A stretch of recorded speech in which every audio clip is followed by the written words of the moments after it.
Hello and welcome to my channel. Bonjour et bienvenue sur ma chaîne. My name is Muriel and today I will be doing a review of Ursula K. Le Guin's short story collections, The Wind's 12 Quarters and The Compass Rose. Now, as I mentioned in a previous video, this was partly a reread for me. I'd already read The Wind's 12 Quarters, let's say 10 years ago. I'd never read The Compass Rose, I didn't really know it existed.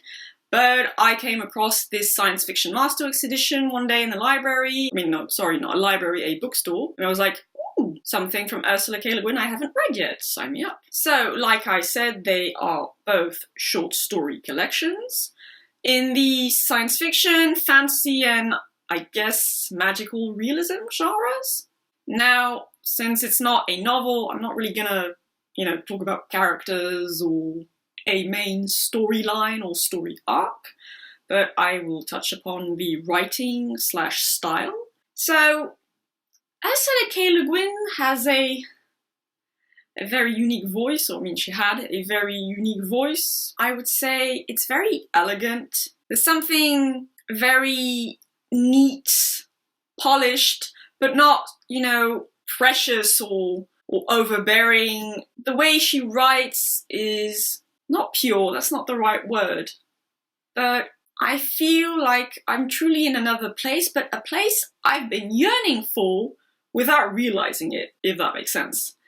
But yeah, I would say elegant, neat, polished, quite poetic at times actually, and also at other times quite humorous. There are a couple of stories in this that really made me laugh. They were quite absurd. I guess, yeah, you could say they were a bit absurd, which is a thing in literature I actually studied, so that it made me think of that, like absurdity or silliness. Like there's a story in there about time being an actual physical commodity and the world's running out of time, and governments don't know what to do about this. It's kind of ridiculous in a way, but very clever as well and very funny. She really goes to the essence, I think, of a subject or an idea, and it's quite prevalent in this short story collection. Now, the first time I'd read The Wind's 12 Quarters, I think I remember not disliking it, but not liking it that much. I thought there were just too many stories that I didn't like sufficiently because I'm really bloody difficult like that. But this time around, now I was really happy with this and very happy with The Compass Rose. There were a few little gems in there actually. Overall, it's a really solid collection of her writing. It spans quite a bit of time. I think it spans about, 20, 30 years of her writing. So you actually do see the progression of her style, her mastery of different subjects. So that's quite interesting as well. On to the subject matter in more detail. So I said sci-fi, fantasy, and magical realism. I think that's what you call it. I'm not certain, but I guess, yeah, that's what I'm going to call it. Most of these stories, I would say, are about exploration. Either outer exploration, exploring space, another continent, another planet, or inner exploration, so delving into the human psyche and all the weird and wonderful stuff that goes on in there. And then you have a few stories that go with some other pieces of her work. There's something that's basically not a draft, but like a seedling of what would later become one of the stories in Rockinen's world. You have two stories that are set in the Earthsea universe that were written before she'd really fleshed out the story told in A Wizard of Earthsea and the other books in the Earthsea cycle. All the stories in The Wind's 12 Quarters are prefaced by a note written by Ursula K. Le Guin. So she does actually give a bit of an explanation as to the how, why, context of the story she wrote. Now, the themes, I've already said, exploration, that's the core theme of these collections, honestly. That also comes with an interrogation of the isolation that can result from being an explorer, being alone in an alien environment, being alone in an alien mind, or even feeling alone in your own mind, I guess. Because a few stories also revolved around the theme of sanity versus insanity. How do you define sanity? Actually, I was quite surprised to see at least 2 or 3 stories about not explicitly the abuses of psychiatry, but that's kind of what it amounts to, really. I don't know if she was trying to make a statement about psychiatry. I mean, I know there was a very strong anti-psychiatry movement in the 70s, I think. I mean, there still is one today. And I have a lot of thoughts about that, but I'll probably talk about this in a book review about the books I have about mental health. So we'll keep that for then. So yeah, stories about how do you define sanity, insanity. A great story about basically a doctor who comes up with the ultimate measuring test to determine one's levels of mental health versus mental illness. And it becomes adopted by all the world's governments. And society gets split into people who are sane, live outside, regular citizens, and people who are deemed mentally ill are shoved into an asylum colony with people to take care of them. But the idea is you get better, you get out. But then it's engineered in such a way that basically everyone ends up living in the insane colonies. I mean, it was a really good story. I'm not going to say any more. I don't want to spoil it entirely, but that's the kind of stuff I had in mind. There was also a story that really made me think of the novel Solaris by Stanislav Lem, which I read 2 years ago and I really liked as well. Very different. And there's a story in there called Vaster Than Empires and More Slow, also about alien consciousness and can the human mind always understand a foreign type of consciousness? Or are there things we just cannot understand and will never be able to understand? That's also a recurring theme. There were 2, 3 stories about this. Another one, which actually, you know what, I changed my mind. It's straight up weird fiction in a way. It's about people who find a room, a cavern on a foreign planet. People go into that room because they're basically saying, no, it's not really a room. It wasn't engineered to be a room, but it's an enclosed space with, we don't really know, is it engravings, pictures? Something's in there, and when the astronauts come back to Earth, they be effed. They're not doing well. Their senses get scrambled, and it's like, what the hell happened up there? They're just things the human mind cannot comprehend.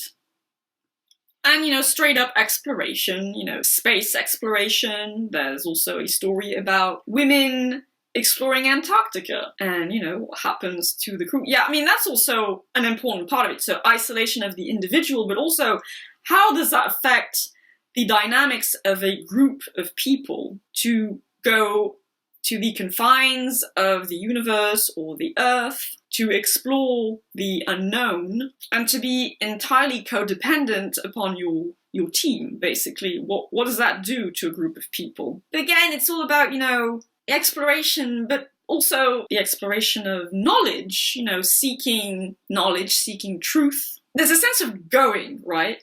Going in all these different directions, as suggested in the titles, of just leaving from your place, your center, and then going out towards the alien, the foreign, or going inside to who you truly are deep down, or something else, finding God within. I mean, however you want to conceptualize it. There's variety in there. I mean, there's that central premise, but a good variety of themes.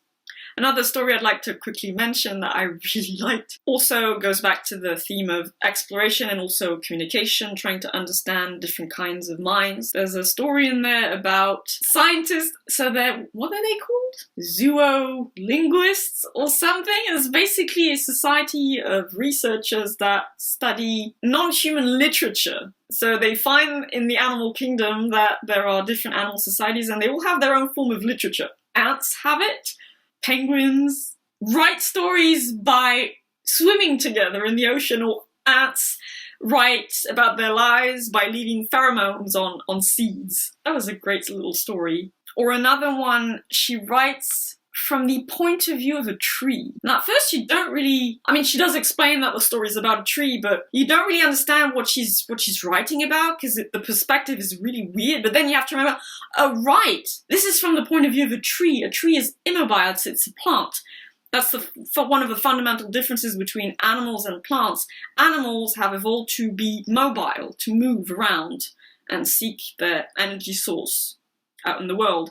Plants are static, they get their energy source from the sun with photosynthesis. So it's a completely different frame of reference, and that tree describes the world changing and modernization and cars coming along. And it was weird, but beautiful, just so beautiful to have this story from the point of view of a tree. I mean, that's genius to have come up with that, honestly. In any case, I mean, I probably wouldn't recommend you start off with this, or I mean, I don't know, perhaps actually having a sample of different short stories is a great way of discovering Ursula K. Le Guin. But if you enjoy her, and even if you're not that familiar with her, I would honestly recommend this. They are solid short story collections in speculative fiction, and it does give you an idea of what she wrote about, what kind of topics interested her, and really happy I reread the Wind's 12 Quarters and discovered the new collection. I'm very happy I have this edition as well. And yes, I have quotes for this short story collection.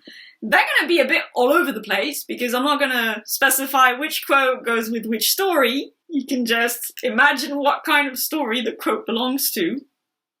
But I hope you'll enjoy it. Time stretches and shrinks, changes with the eye, with the age, with the star, does all except reverse itself or repeat. Life loves to know itself, out to its furthest limits, to embrace complexity is its delight. Our difference is our beauty. All these worlds and the various forms and ways of the minds and lives and bodies on them, together they would make a splendid harmony. We all have forests in our minds, forests unexplored, unending. Each of us gets lost in the forest, every night, alone. A single human brain can perceive pattern on the scale of stars and galaxies, Tomiko said, and interpret it as love. Beyond all imagination, in the outer darkness, there is light. A great glory of sunlight. I have seen it. I have seen it night after night, and mapped the stars, the beacons of God on the shores of darkness. And here too there is light. There is no place bereft of the light, the comfort and radiance of the Creator Spirit. There is no place that is outcast, outlawed, forsaken. There is no place left dark.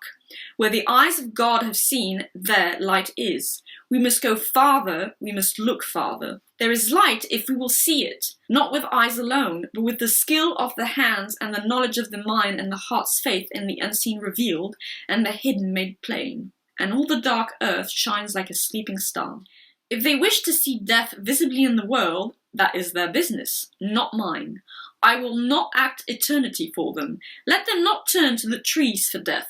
If that is what they want to see, let them look into one another's eyes and see it there. Only pain is intellectual, only evil interesting. This is the treason of the artist, a refusal to admit the banality of evil and the terrible boredom of pain.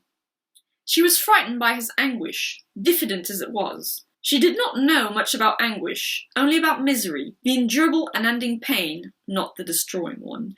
If I am God, I am the woman God, and I shall be reborn. Out of my own body I shall bear my birth. Speak now, and I will answer. How shall I help you, say? Ere to the wind's 12 quarters I take my endless way. And that was the Wind's 12 Quarters and the Compass Rose by Ursula K. Le Guin. Next time I will also be continuing my Ursula K. Le Guin string of reviews. Until then, I hope you have a lovely day or evening. Bye bye.